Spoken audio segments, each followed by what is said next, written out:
और सांसद सदस्य और वरिष्ठ नेतागण जो मंच पर है और मेरे सामने बड़ी संख्या में महिलागण जो आए हैं इधर, और कोटा बूंदी से आए हुए हर एक निवासियों को मेरा सर झुक करके नमस्कार। आज इस विशाल सभा में भाग लेने में मुझे बहुत अत्यंत खुशी है। माननीय स्पीकर साहब पिछले 1-1.5 साल से मेरे से बहुत बात करते थे। जब एक एमपी सांसद सदस्य स्पीकर बन जाते हैं, वो पार्टी के राजनीति से उठ करके पूरे देश का संभालते हैं। लोकसभा में हर पार्टी के चुने हुए नेता हैं जो जनता चुनकर उनको लोकसभा तक पहुंचाते हैं। उन सबको देखभाल करना और उनको चर्चा में भाग लेने के लिए एक मौका देना और लोकसभा को अच्छे से चलाना, ये सब बहुत ही कठिन काम है और उसमें बहुत सबसे मिलजुल करके बात करके उनको साथ लेकर के चलना पड़ता है। पिछले 3-4 साल से हम सब देख रहे हैं कैसे कोटा से चुने हुए सांसद स्पीकर बनने के बाद हाउस चलाने में एकदम सफल रहे, शांति से अच्छे चले हाउस, और हर विषय को विस्तृत रूप में चर्चा करना, उसमें चर्चा के बाद जरूरत पड़े तो वोटिंग भी करना। इस तरीके से जो हमारे पार्लियामेंट चलाना है उसमें अच्छे उनके शैली बोलचाल सबके साथ हमारे ओम बिरला जी अच्छा काम कर रहे हैं और पार्लियामेंट को चला रहे हैं, और इसको सब लोग प्रेरणादायक भी मानते हैं। मैं भी देखती हूं जब चर्चा में इधर से उधर, उधर से इधर गर्माहट से लोग बात करते हैं, फिर भी माननीय स्पीकर साहब अच्छे संभालते हैं, किसी के ऊपर टीका टिप्पणी नहीं करते हैं, मगर जरूरत पड़ते तो सबको अंदर उनके कमरे में बुला करके बात करते हैं कि पार्लियामेंट चलाना हमारे देश के लिए हित है, अब करो, और उनके बात सुनकर के सब अच्छे से लोकसभा चलाने में सफल काम करते हैं। मगर मैं ये इसको इतना विस्तार से क्यों बोल रही हूं? इसलिए बोल रही हूं कि जब स्पीकर बन जाते हैं लोग, उनके अपने पार्टी, उनके अपने क्षेत्र के ऊपर काम करने में कम समय मिलता, ज्यादा समय हाउस संभालने में ही चली जाता है। फिर भी माननीय हमारा ओम बिरला जी कोटा को कभी भूलते नहीं है।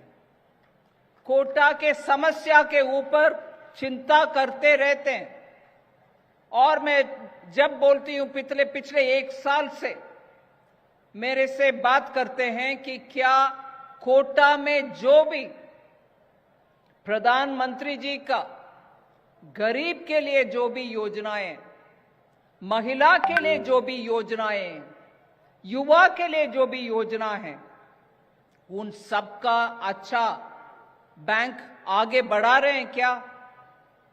हमारे लोगों को उससे फायदा मिल रही है क्या? ऐसे करके हर बार कोटा बूंदी के विषय मेरे से बात करते रहते थे।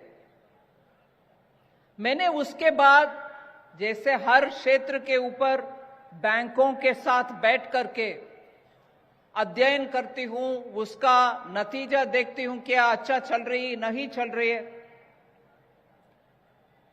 उस दौरे में कोटा बूंदी के ऊपर एक बार विस्तृत तरीके से बैंकों के साथ बात हुआ।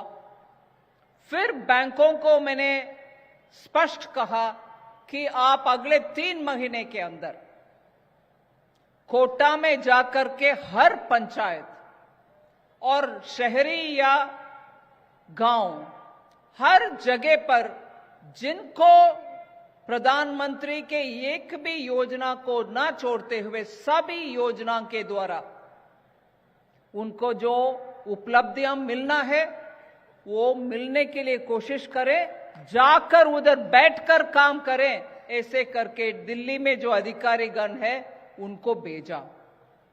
वो पिछले 3 महीने से मुझे मालूम है हर पंचायत में गए, हर गांव में गए और हर सड़क पटरी में जो ठेला वाला है उनसे बात किए और पशुपालक को जो प्रधानमंत्री जी ने किसान क्रेडिट कार्ड के द्वारा किसान खेती में जो काम करते हैं उनके लिए लोन देते हैं, उनको समय समय पर खरीफ हो रबी हो उनको जो आवश्यकता होता है वो सब देने के काम जो बैंक करते हैं वो सब करते हुए भी नया अभी जोड़ा गया है। किसान का मतलब खेती में काम करने वाला सिर्फ नहीं, पशुपालक करना भी किसान जैसे ही है, इसीलिए उनको भी केसीसी कार्ड मिलना चाहिए।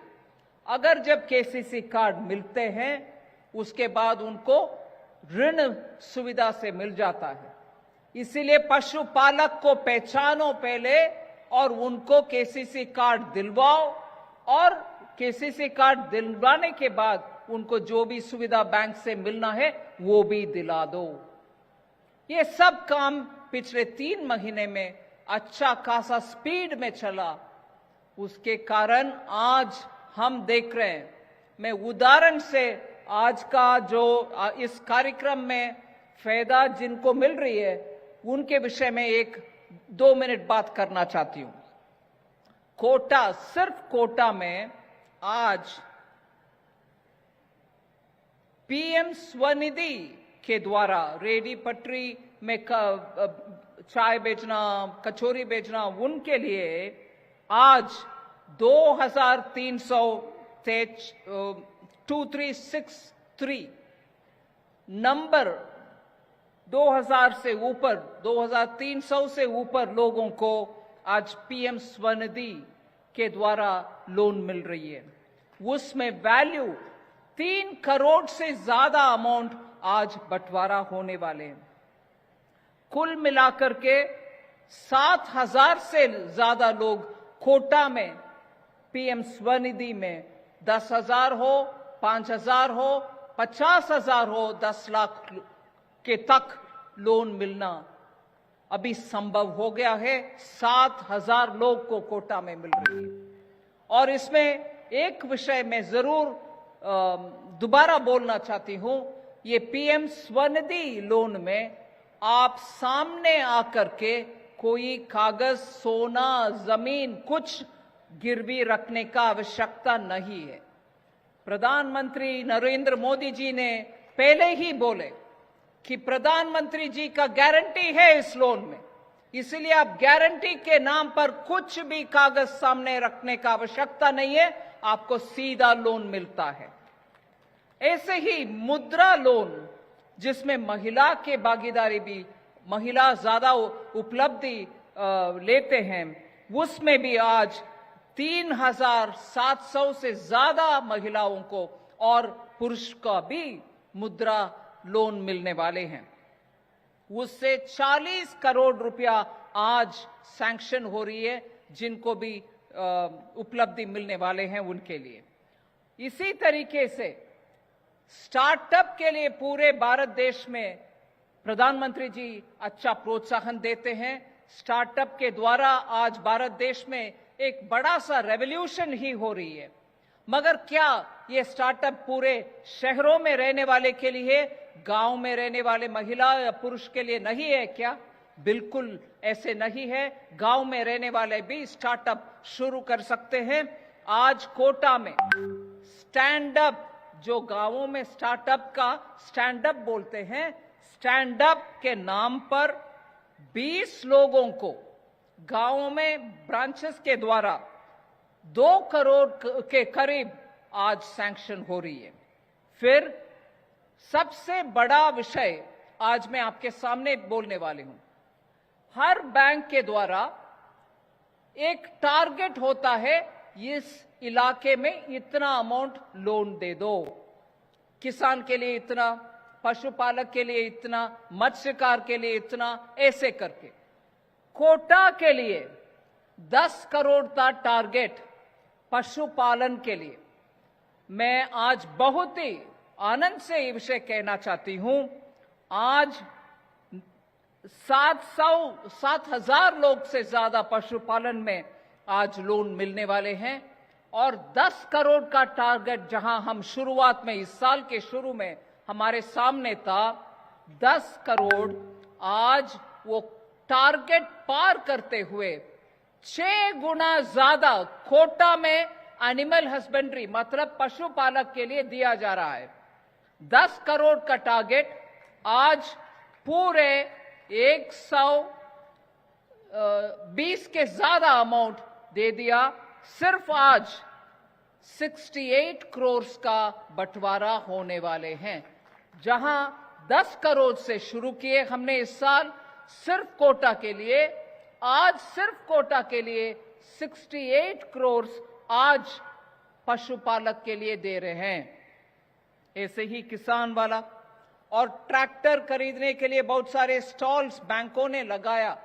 50 से ज्यादा आप देख सकते हैं बैंकों के स्टॉल से इधर जाकर के आप रजिस्टर भी कर सकते हैं, उधर से लोन भी ले सकते हैं। ऐसे ट्रैक्टर खरीदना या कुछ घर में रिपेयर करना, इन सभी के नाम पर आज हमने 9,000 लोगों को आज दे रहे हैं क्रेडिट सैंक्शन, चाहे वो ट्रैक्टर के लिए हो, घर रिपेयर के लिए हो, कुछ और कारण के लिए हो। और उसमें सिर्फ कोटा के लिए आज रिटेल लोन के नाम पर 700 करोड़ रुपया आज ऋण बंटवारा होने वाले हैं। ऐसे करके पूरे आज के एक दिन में 1500 करोड़ का सैंक्शन लेटर हम आप सबको बंटवारा कर रहे हैं। 2500 am I right 1500 के ज्यादा लोन, 2500 करोड़ से ज्यादा सिर्फ आज एक दिन कोटा के महिला और पुरुष के लिए ऋण सैंक्शन लेटर आज हम दे रहे हैं।